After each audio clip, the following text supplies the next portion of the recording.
Welcome to this video where you will hear a very famous story, and that is Book 1 of Gulliver's Travels. This is a famous story which is even told to small children. If you look around, you will find animated versions of the story which is used for children. But this is not a children's story. It is a story which has many political meanings also. Written by Swift more than 300 years ago. This is a very interesting story. You will listen to the story now as I narrate it to you, and then improve your English, improve your speaking by adding more and more information to the story, or by just telling the story as I will tell you now. So there are various things you can do with the story. One is that you just listen carefully and try to summarize the story in 10 or 20 sentences. That is for beginners. Others who already know the story can add some more information to the story, because I might not give you the entire factual information. There might be others who are very creative, who know good English. You can add to the story some extra information, something which is not told by the author, but you end the story in a different way. You imagine the story in a different way. These are all possibilities which you can try. But all these possibilities are ways in which you can improve your speaking. The aim is that you speak fluently, that you speak confidently, and you speak on a variety of topics, not only simple topics like hello, how are you, and what are you doing today, not like that, but you have many ideas, many contexts where you go on speaking. So that is the important point about storytelling, that the story is interesting to hear. Sometimes the story is also very funny. Gulliver's Travels has 4 books, 4 parts. But today we can't do everything. In a single video, we can't take up everything. So I'm just going to talk to you about book 1. And that is the book which deals with Lilliputs. Now, Lilliput is a word many of you might have heard already. Lilliput means small size. The size is small. But this word Lilliput comes into the English language because of Swift, the author of Gulliver's Travels. He created many new words. Great authors do that. He also created the word Yahoo. Many of you have email yahoo.com. That word Yahoo comes in the 4th book. We are not doing the 4th book today. We are only going to talk about the 1st book. So the 1st book is in the land of Lilliputs. All the 4 books are about sea voyage. Voyage is journey, but sea voyage, that means traveling by ship across the sea. The book starts where Gulliver, who's the hero or the main character, tells us the story. He's telling his own story. It is like, the person describing himself. So he says that he belongs to a family which did not have money enough to educate him. So he stops his education in the middle. You can imagine how difficult that is. And then he becomes an apprentice. An apprentice is an assistant, is a person who used to learn the trade, anything you learned. But then when he started his own business, the business failed. By then, he was married and he had a family. So he could not continue with a failed business. So he became a doctor on a ship because that was his ability to take care of people who are ill. And finally, he became the captain of the ship also. So, this is the introduction which applies to all the four books. In every book, Gulliver says that he gets tired of staying on land. He wants to travel, he wants to travel. Now, how many of you are like that? You love traveling. Even I love traveling. I keep traveling all the time. So, we might all be like Gulliver because we want to travel. But Gulliver's life is different from ours because in every journey, he has an adventure. In every journey, he sees something new. And therefore, his story is very interesting. So he's traveling on a ship. Suddenly, there is a shipwreck. Shipwreck is where the ship breaks into pieces or the ship sinks. They take a small boat. We have what is called as a lifeboat. The ships have these boats. So they try to escape in that. But the boat overturns. The word here is capsize. Capcize. So the capsizing of the boat means the boat turns over completely. Everybody falls into the water. Gulliver's companions are all lost. But Gulliver wakes up and swims to the shore. He can go to the land, he can go to the shore, and he gets very tired because he's been swimming in the sea. So he falls asleep. You can see that is where the story really begins. He doesn't know where he's come. It's a strange land, and he falls asleep. Now, when he wakes up, he finds that he cannot move. He has been tied up with small thread like strings. His hair is tied up, his hands and legs, everything is tied up. So he cannot turn his head this side or that. Suddenly he finds that somebody is climbing on his body. Like, you have small insects or something, they are climbing. And he looks there and he finds he's totally shocked. He's so surprised. He finds that there is a human being, but only 6 inches tall. Full human being, but just like him. But where he is 6 foot tall, this one is 6 inches tall. He's surprised. But then he finds that all of them are around him. They are carrying weapons, bow and arrow. Arrow is one long stick like that. Bow is one straight thing with a string like this. So you put it together and you can hit. There was a time when there were no guns. So bows and arrows were used in fighting. So all these little people are carrying bows and arrows and they are constantly threatening Gulliver. Gulliver is like a giant, so huge, and these are small people.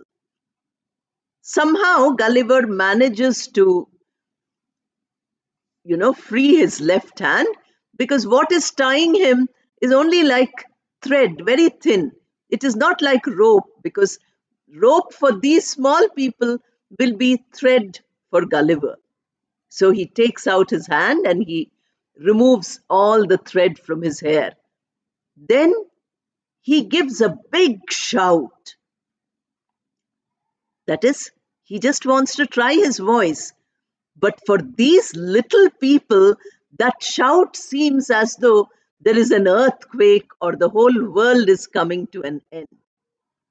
They all get frightened. This is a new experience for Gulliver because he's never seen a land where people are so small. Then he comes to know that this country is called Lilliput, the land of the Lilliputs. And these Lilliputians, the people who live here, the Lilliputians, they are people who are very strange. They are just like human beings, but they are extremely different from the culture from which he comes. He comes from England and he's been practicing in London. So now suddenly he's come to this place where he finds that people are very strange. But he has come here. He can't escape because his ship is lost. His companions are lost. He's all alone. So somehow he wants to make friends with these people. He wants to be nice to these people so that he doesn't get into any kind of trouble. People from all over, all the towns and cities, they come to see him because he's such a giant. And then the king also comes. The king comes in a chariot and he realizes that Gulliver is feeling very hungry. So Gulliver has to be fed. But how will they feed him? He will eat the food of hundreds of people in one time because they are small, they eat little food. Somehow they bring a lot of food and they feed him. Now, the king wants to discuss many things with Gulliver. So they start discussing the world affairs. Gulliver says he comes from a country where people like him live. Now you can imagine the Lilliputs refuse to believe. They say, "What do you mean? Our country is the world. There is no other world except our country."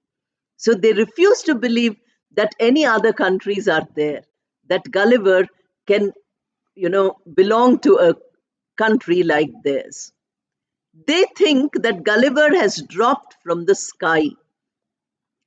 He might have come from the sun, or he might have come from the moon, like we have today, UFO, or we have, people who are aliens who come from outside. There are so many stories, science fiction about it. Here it is like that. But remember, it is 300 years back, not the current age, which is the age of satellites and all. So here Swift is saying that these people believe that Gulliver could not really have come from any other country. He must have come from the sky. So they get a little scared of Gulliver. But when the king says that let us discuss philosophy or let us discuss politics, Gulliver says many things which the king likes. So the king says, okay, let him go. Don't keep him a prisoner anymore. He's not dangerous. He has many good ideas.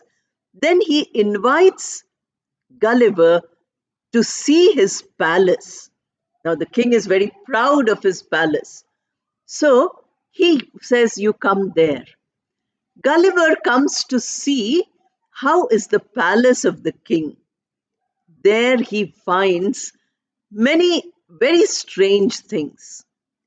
If you want a government job, then you have to walk on rope. Like we see in circus, people walk on ropes or people do cycling on ropes. You all must have seen. So they have to do some rope walking. They have to do some acrobatics, with your body. You have to move it in such a way. You have to jump through hoops. All these things you have to do. Now, jumping through hoops, there's a circle, round ring like that made of a cane or wood, and they hold it like this. In schools, we always have this.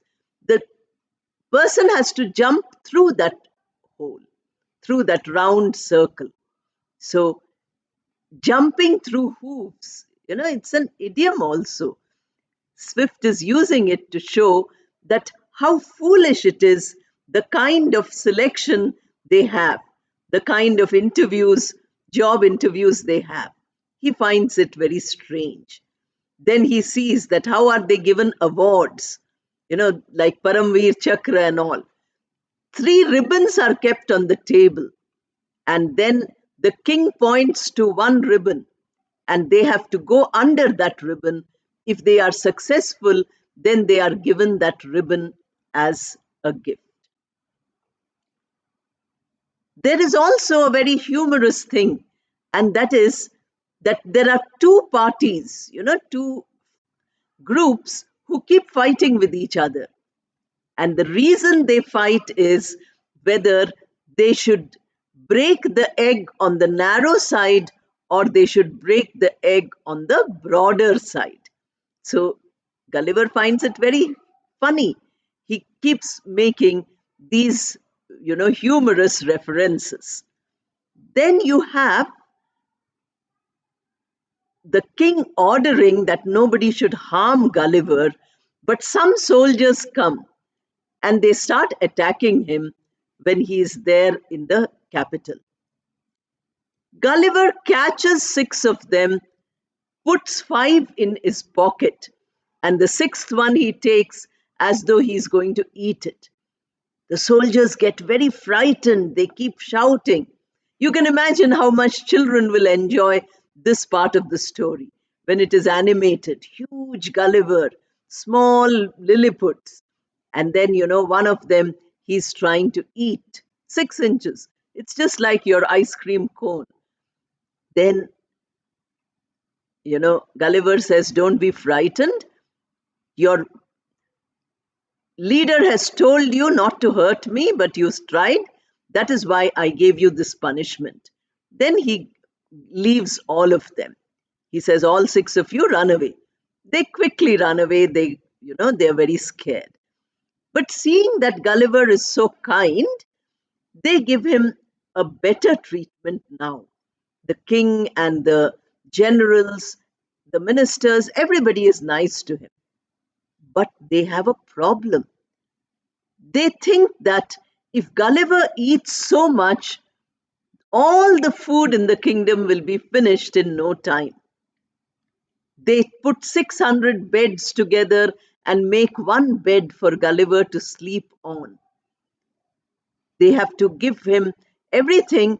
He wants to make a chair to sit. So he takes as many trees as he can find. He breaks all those trees and he makes a chair for himself. So everything is getting over.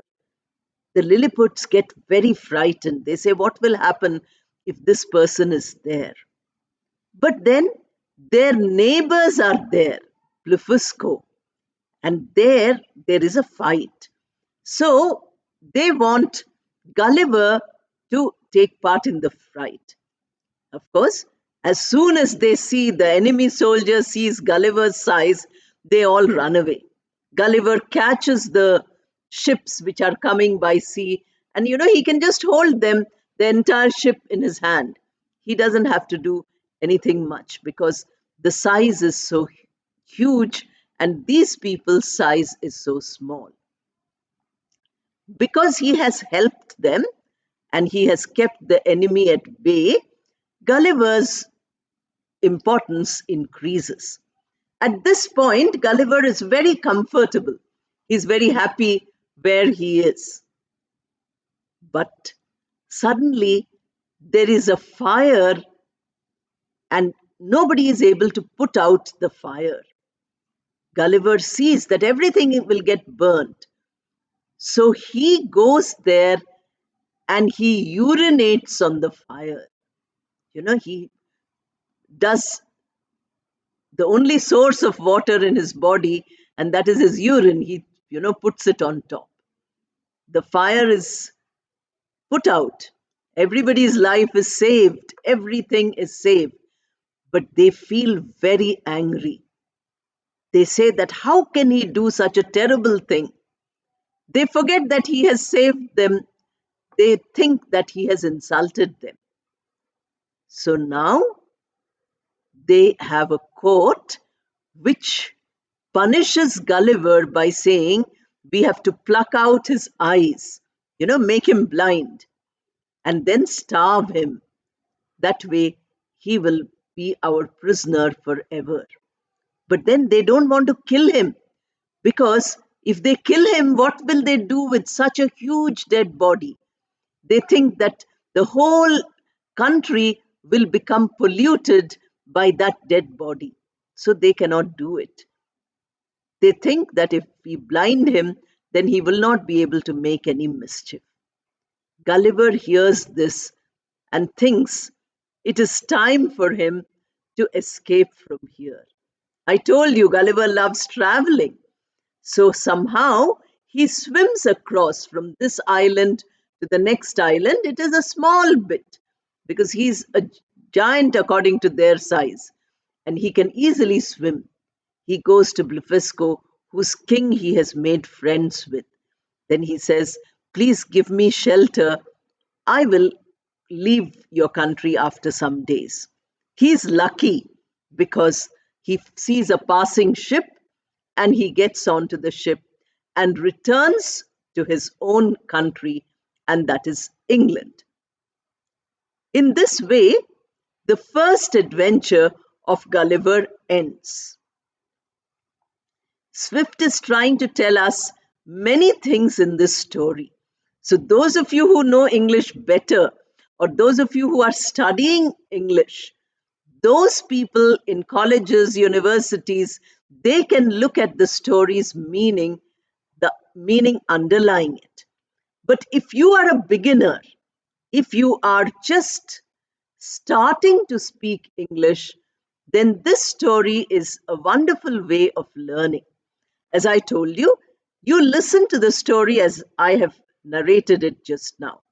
You can also watch some of the animated versions of the first book for children. You will find that everybody is speaking there.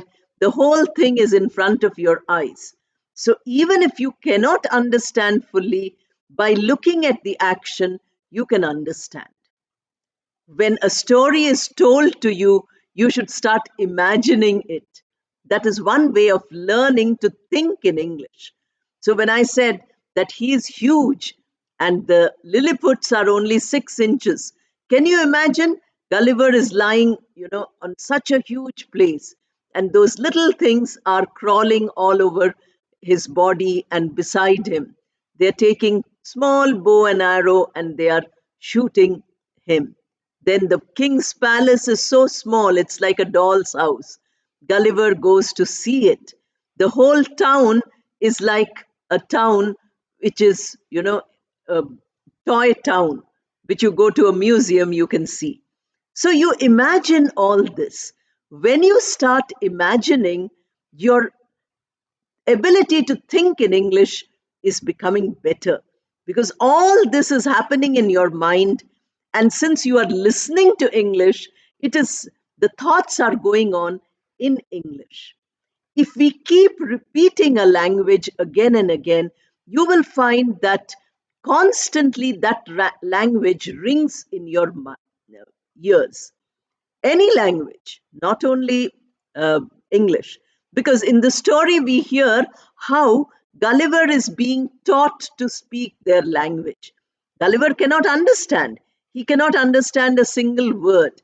But by listening to them for many days, he is able to follow their language. Then he starts learning their language. We are all here to learn the language. So if you read the adventure of the Lilliput, you find how Gulliver is eager to learn the language because that is the only way you can communicate with each other. So he wants to learn the language. He speaks to the king in their language because the king doesn't know English. Gulliver's mother tongue is English because he comes from England. But he doesn't know the language of the Lilliputs. He learns it. How does he learn it? He learns it by listening and remembering. Thinking, remembering is one way of thinking, because whenever you think, whatever you remember of English, that comes to your mind. So, for all levels, the story has some interesting points. To an advanced level learner, you can use the story to make a newer story about adventure. This is called travelogue, travel story. So you might narrate your real travel story or an imaginary travel story. Last year, I went to Scandinavia, 3 countries. So, what did I see? If I tell you that, that will be a travel story. These are all very interesting ways in which you can practice your language. If we practice by generating ideas from our own mind, our English improves. If we don't do that, our English does not improve. Therefore, stories are very important. This is an interesting story. You will find a lot about this story everywhere. In fact, if you turn the books of children, I'm sure in some class, some book, you will find this story with some illustrations of a huge Gulliver and small size, Lilliputians. If you search, I'm sure you'll find. I think we read this story when we were in the second or third class in the textbook. One lesson was Gulliver's Travel. Gulliver's Travel, Book 1. We have done only Book 1. Book 2 is where he is so small. He goes to a land where there are giants, and he looks like a Lilliput in front of them. That is Brobdingnagians. But that we will do another day, not today. For today, this is enough. Try to practice the story at different levels in different exercises. Remember that after watching the video for half an hour, if you do the exercises for a few minutes, then you get benefited. Otherwise, the benefit does not come to you immediately. Benefit might come after many days, but you have to be benefited now.